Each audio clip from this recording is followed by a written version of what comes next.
दाराशी सुरेख नक्षी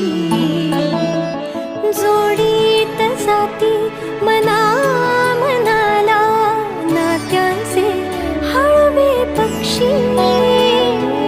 दाराशी सुरेख नक्षी एक रेष हलता चित्र हे विस्कटते सावरून घेता